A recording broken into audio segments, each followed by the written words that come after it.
Boa tarde.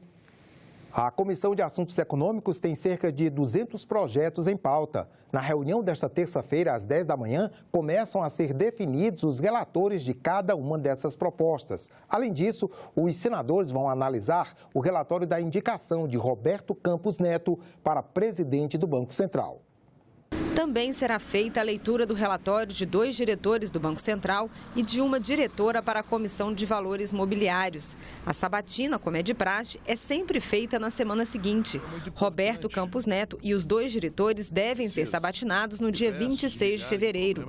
O presidente da Comissão de Assuntos Econômicos lembrou que quem vai comandar o Banco Central precisa dar estabilidade à moeda e defendeu a autonomia da instituição. A nossa economia está muito no brejo hoje porque tinha gente sentado ali na cadeira para querer mandar no Banco Central. Aí é complicado.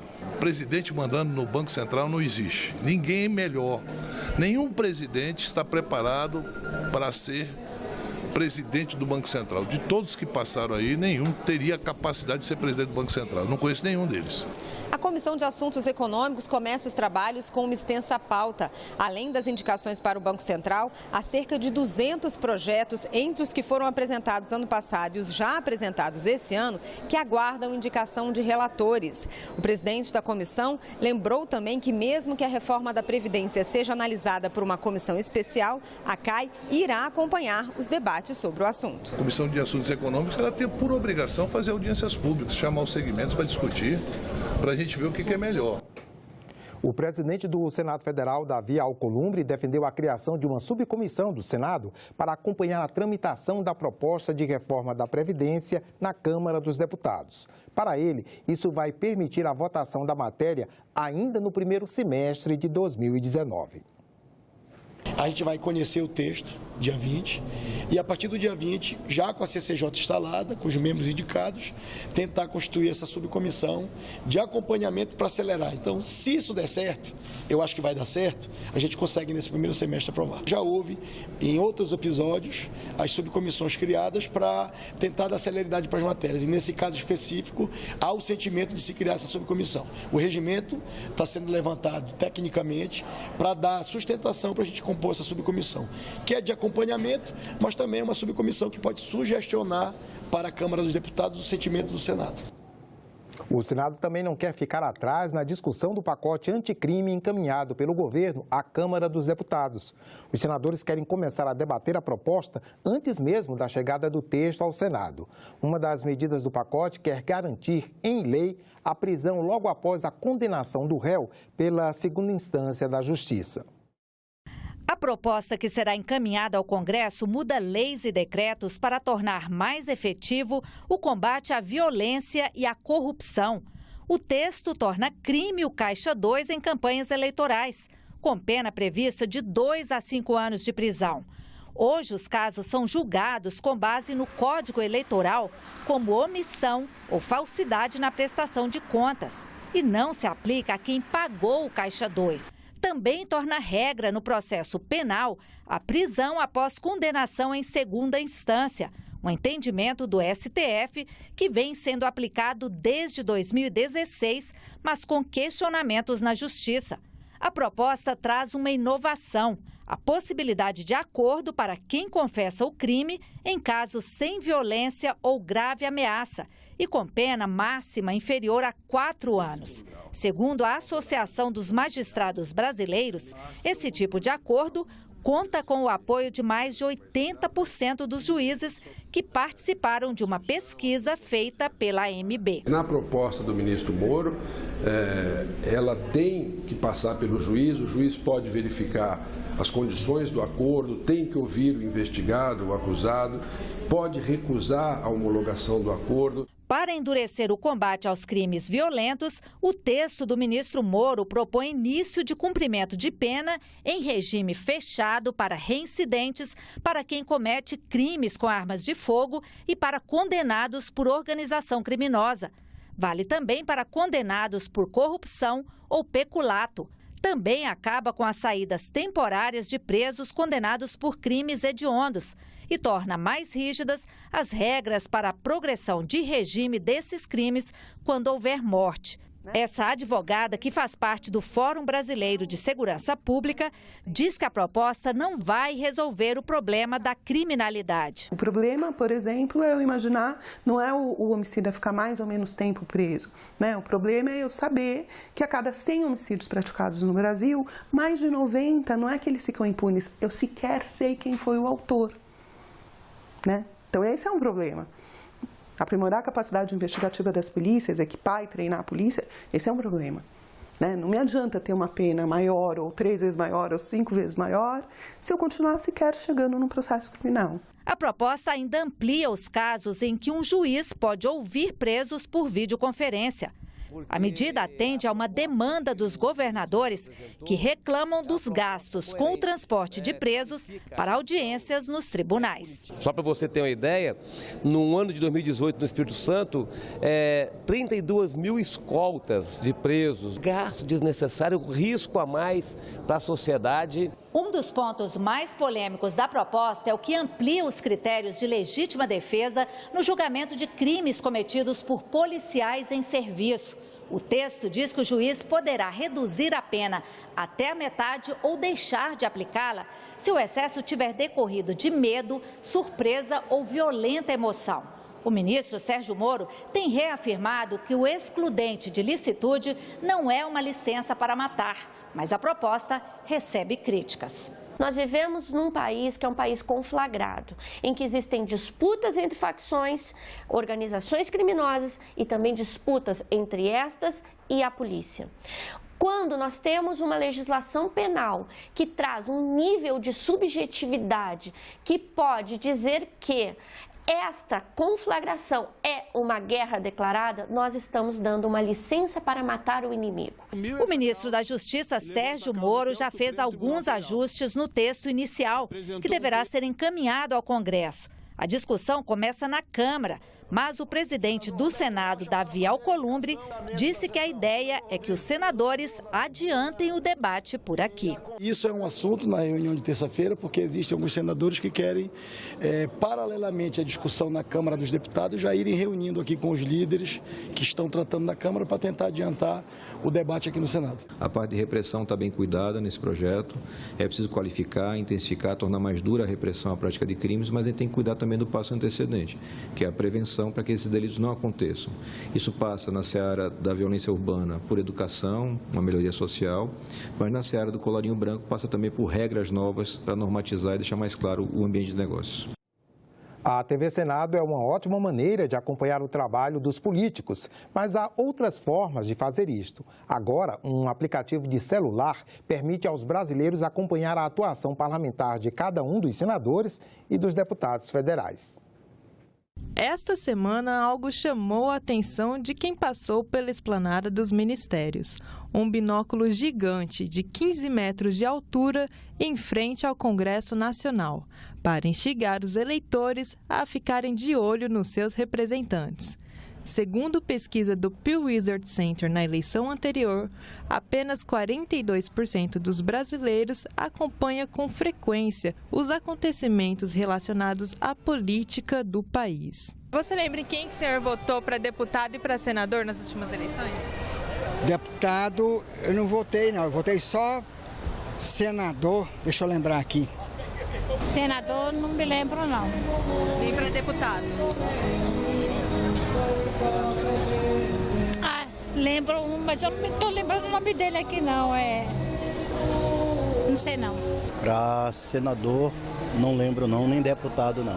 O senhor costuma acompanhar o trabalho do seu político, aquele que está lá te representando? Às vezes não, viu? A gente fica tão decepcionado. Assistir televisão, o jornal. E por que não?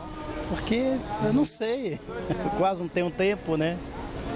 Eu não sei o porquê não. O binóculo foi uma iniciativa da Associação Poder do Voto, que criou um aplicativo que possibilita o cidadão acompanhar como seus deputados e senadores votam para os principais projetos de lei.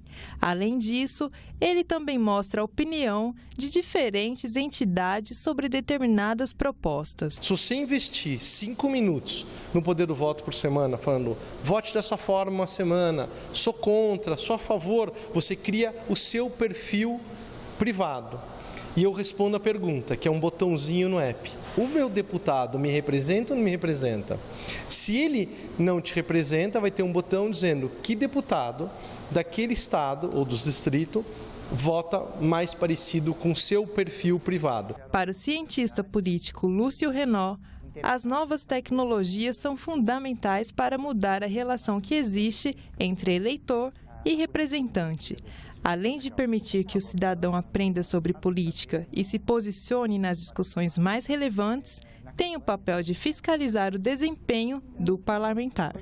Acesso à informação é fundamental para o processo de representação, porque, afinal de contas, o eleitor só vai conseguir premiar e punir o seu representante no período eleitoral se esse eleitor tem alguma informação sobre o seu representante.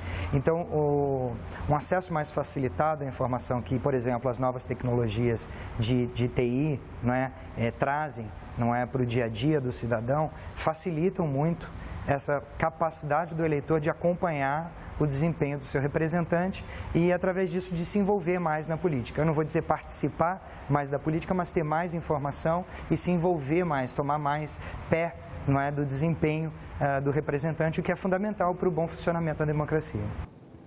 O aplicativo Poder do Voto pode ser baixado de graça para celulares Android ou iPhones. Basta acessar a loja de aplicativos e digitar Poder do Voto.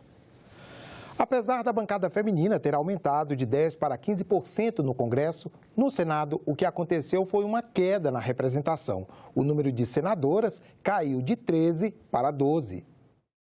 Elas são maioria do eleitorado brasileiro, com 52% de representatividade. Mas na política, ainda são minoria. Neste mundo público, em que as questões são masculinizadas, são ditas como coisas de homem e não coisas de mulheres, você tem um alijamento das mulheres, não só pelo número, mas pelas condições. Nós vivemos numa sociedade totalmente patriarcal, em que nós somos ensinadas que mulheres devem ocupar determinados lugares e outros não. E dos 594 parlamentares que ocupam uma cadeira no Congresso Nacional, apenas 89 são mulheres. O número era ainda menor. Em comparação com a última legislatura, a participação feminina aumentou de 10% para 15%. Na opinião da especialista, o crescimento se deve a mudanças na destinação do fundo partidário e eleitoral durante as campanhas. O STF decidiu que tinha que ser aplicado 30% dos recursos financeiros do fundo partidário. Então, o TSE fixou que do fundo eleitoral também, então, recursos do fundo partidário e recursos do fundo eleitoral, 30% deveria ser aplicado em candidaturas femininas. E uma das maiores dificuldades e maiores reclamações das mulheres candidatas que colocam seus nomes à disposição é a falta de apoio financeiro dos partidos, entendeu? Então, assim, sem recursos financeiros, você não tem como fazer campanha. O Congresso discute pelo menos 3 propostas de mudanças na Constituição para garantir maior presença de mulheres no Poder Legislativo. Os textos estabelecem cotas para representação proporcional de cada sexo na composição das casas legislativas do país. Eu acho a participação da mulher tão fundamental, porque por uma questão de representatividade mesmo, E a mulher tem um jeito diferente de fazer política, não desmerecendo o homem, mas é diferente. E eu acho que o fato de a gente ter um eleitorado com tantas mulheres mostra a necessidade da gente ter esse jeito diferente de fazer política. E eu sempre acreditei que, puxa, se a gente tivesse 50% de homens e 50% de mulheres no Congresso, acho que o Brasil já estaria bem melhor. No Senado, as parlamentares são Daniela Ribeiro, do PP da Paraíba, Elisiane Gama, do PPS do Maranhão, Cátia Abreu, do PDT do Tocantins, Leila Barros, do PSB do Distrito Federal, Maílza Gomes, do PP do Acre, Mara Gabrilli, do PSDB de São Paulo, Maria do Carmo Alves, do DEM de Sergipe, Rose de Freitas, do Podemos do Espírito Santo, Selma Arruda, do PSL do Mato Grosso, Simone Tebet, do MDB do Mato Grosso do Sul, Soraya Tronic, do PSL do Mato Grosso do Sul, e Zenaide Maia, do PROS, do Rio Grande do Norte. A maior participação feminina também é defendida pela senadora Leila Barros. Novata no Congresso, a parlamentar já sabe as bandeiras que pretende representar. Como senadora pelo Distrito Federal, não poderia deixar de destacar a importância que darei a todas as pautas relacionadas às mulheres, atentando especialmente para o combate à violência contra a mulher, sem prescindir, entretanto, a necessidade de discutirmos o enfrentamento à questão da subrepresentatividade das brasileiras na política. O senador Jaime Campos, do Mato Grosso, faz críticas à Lei Candir. Graças a ela, empresas exportadoras estão isentas de pagar o ICMS. O senador acha que a lei traz prejuízo aos estados. Ele defende uma melhor distribuição de recursos e um novo pacto federativo. Veja na entrevista especial concedida à jornalista Renata de Paula. Olá. A Lei Candir, aprovada em 1996, desonerou as exportações de pagamento de ICMS, Imposto sobre Circulação de Mercadorias e Serviços, a principal fonte de arrecadação dos estados. O senador Jaime Campos, o democrata do Mato Grosso, vai conversar com a gente a respeito de uma possível revisão da Lei Candir, né? Qual é a situação atual, senador? Bem, na verdade, já há 20 anos se foi ditado, naturalmente. 22, né? 22, vai fazer 23, por 20 né? anos, melhor dizendo. Vigorou por 20 anos. Exato, vigorou por 20 anos. De lá para cá, lamentavelmente, os estados têm sido muito prejudicados pelo fato de que, naquela oportunidade, era um instrumento que criaram uma ferramenta para melhorar a exportação brasileira nos nossos commodities. E para isso ela funcionou bem, né, senador? Muito bem, ótimo. Agora, em contrapartida, o governo federal não tem compensado o estado. Mato Grosso, particularmente, que eu posso me falar com muita clareza, tem perdido muitos recursos nos últimos anos. Previsionado no ano de 2018 foi, Mato Grosso perdeu quase 6,8 bilhões de reais. E o que é mais triste é de que a federação não tem compensado. Ano passado, 2018, não compensou Mato Grosso com 1 centavo de real. Neste ano, 2019, não tem coisíssima alguma previsto no orçamento da União para ir para repasse. O que nós temos que fazer é discutir e, sobretudo, regulamentar de que maneira o governo federal vai compensar os estados e, por conseguinte, os municípios. Na medida que quando transfere esses recursos de compensação das exportações, 75% dos recursos é para os estados e 25% é para os municípios. Vamos só tentar deixar um pouquinho mais claro, senador. O imposto, o ICMS, os produtos que são exportados, sobre eles não incide nada de ICMS. O estado nem deixa ICMS, de arrecadar. Nem PIS, nem CONFIS. Deixa de arrecadar. Só com o ICMS são esses 6 bilhões, no caso do Mato Grosso, que o senhor falou. Por exemplo, Mato Grosso este ano está previsto plantar 1 milhão de hectares de algodão. Exporta 90% a 95% dessa produção. Qual o resultado em termos de receita que o Estado dá? Nada, porque tudo é exportado das nossas plumas. Nós queremos o quê? Se as plumas fossem realmente transformadas no nosso Estado, geraria mais emprego, geraria mais impostos. Mas com essa compensação, é muito mais negócio para aquele que planta exportar do que vender aqui no mercado interno, ou muito menos fazer a transformação dessa pluma lá no Estado através da agroindústria. Portanto, o que nós queremos aqui é trazer um grande debate.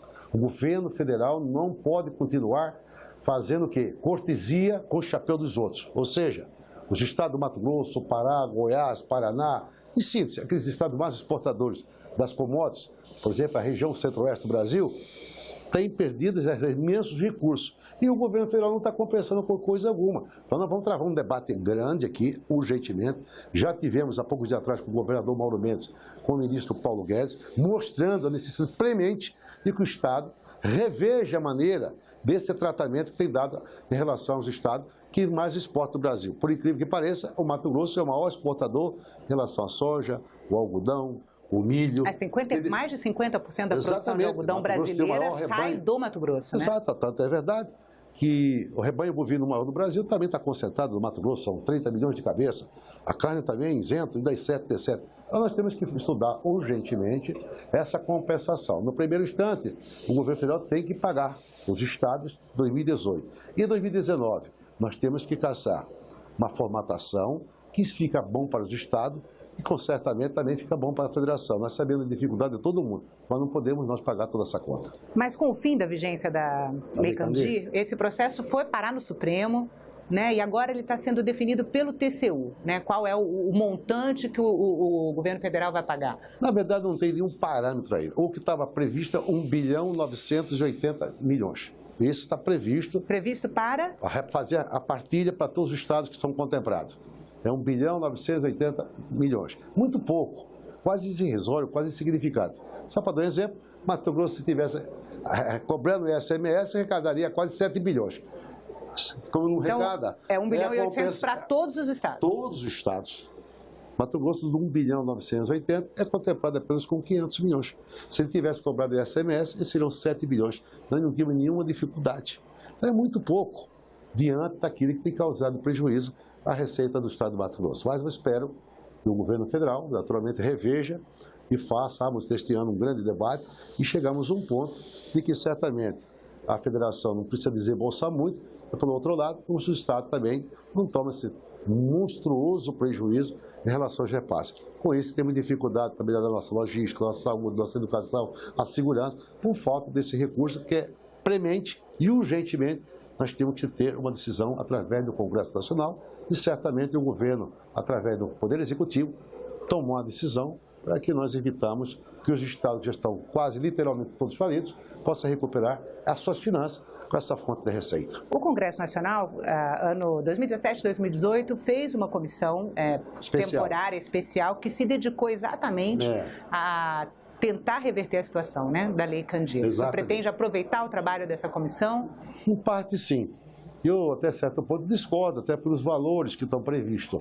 Eu acho que 50% daquilo que a comissão especial achou em relação aos valores que tem que transferir para os estados, se 50% daquilo for de fato cumprido e repartido, ou seja, distribuído de forma correta, de forma transparente, eu acho que está suficiente. Então, deixa eu ver se eu entendi. O senhor acha que o que a comissão previu é inviável? Eu acho que é inviável. Vamos ser honestos. Numa situação hoje precária, difícil, né? Muito carente de recursos, eu acho que para chegar em 2021, 40 bilhões é muito para quem está recebendo 1 bilhão 980, receber 40, eu acho que há um certo temor em relação a esses repasses, né? 20 bilhões, fazer uma partilha... Metade do que a comissão previu. Está de bom tamanho. Particularmente para Mato Grosso, eu tenho certeza que nós vamos resolver nossos inúmeros problemas que nós estamos enfrentando, naturalmente, diante da escassez de recursos. E qual é o caminho para se conseguir isso via legislação, senador? Já está esse projeto aí, acompanhando a comissão especial. Este é um belo caminho. Sentar com o governo federal, naturalmente com o pessoal da área econômica, para discutir um número que seja factível de ser cumprido. Não adianta ficarmos esperando que vai ser muita coisa, que muitas vezes seria o ideal, que seria o correto, mas daqui a pouco fica nessa embromação que nem 500 milhões, menos nem 1 bilhão 980, nem 20 bilhões. Nós chegar num nível, num acordo, que esse acordo seja cumprido e seja por lei. Não da maneira que está aí, todo ano nós correndo aqui, fim do ano aqui, para tentar ver, sensibilizar o governo federal, para fazer uma medida provisória, para chegar, nós de pires da mão, pelo amor de Deus, libera o estado necessitado. Senador, como que é hoje? O senhor está explicando, tem que ter uma medida provisória? Qual é o caminho hoje? Hoje é medida provisória, até porque não tem... E todos os anos o governo tem que editar uma medida prevendo qual é a compensação. Eu fiquei 8 anos aqui. Nos 8 anos, praticamente, eu tinha que toda vez fazer editar uma medida provisória, que não estava previsto no orçamento da federação. Fiquei 8 anos, todos os poucos repasses que houve em relação à Lei Candir, foi tudo através de medida provisória ou crédito especial, porque não tem nada em lei ainda especificamente. E com o fim da vigência, os 20 anos de vigência da Lei Candir, piorou depois? Mais do que piorou, porque na verdade não tem nada escrito na Lei Candir mesmo, dizendo que era obrigatoriedade da federação fazer repasse para os estados. Houve a promessa quando a lei foi debatida no Congresso. Mas não foi regulamentada a coisa alguma, ficou o quê? Os estados só com os problemas, né? Que quando o cara exporta, o cara natural que trafega as carretas para a nossa rodovia, nós temos que recuperá-las. Os problemas que naturalmente em relação às famílias daqueles que estão trabalhando no campo, o estado tem que comparecer lá, não só com a educação, com a saúde, com a segurança, enquanto a partida, lamentavelmente, nada recebe. Eu falo isso que eu tenho visto no Mato Grosso, que hoje é o maior produtor de soja, o maior rebanho bovino, e hoje é o maior produtor de algodão no território nacional. E está ampliando. Cada desse ano está previsto crescer a nossa safra 4%. É quase inusitado. Mesmo com a dificuldade que nós temos no Brasil, de uma maneira geral, Vai aumentar a safra, dado estatístico da própria Conab, a previsão é aumentar 4% da produção do Mato Grosso. Então, nós estamos colaborando muito com a balança comercial. A balança comercial brasileira tem tido um salto, naturalmente, todos os anos, graças à produção do campo. Você tem percebido, me parece que a produção do campo tem colaborado com 34% a 35% em relação à balança comercial. Por isso, o Brasil tem tido um saldo positivo, graças, naturalmente, à exportação, naturalmente, do campo, né? Que é soja, algodão, milho, boi, etc. Mas, em contrapartida, não tem repassado nada para o Estado. Confesso que isso tem que mudar urgentemente. É uma batalha que eu vou travar aqui para permitirmos que nós melhoramos a nossa infraestrutura, melhoramos a nossa saúde. O que eu tenho dito e volto a repetir?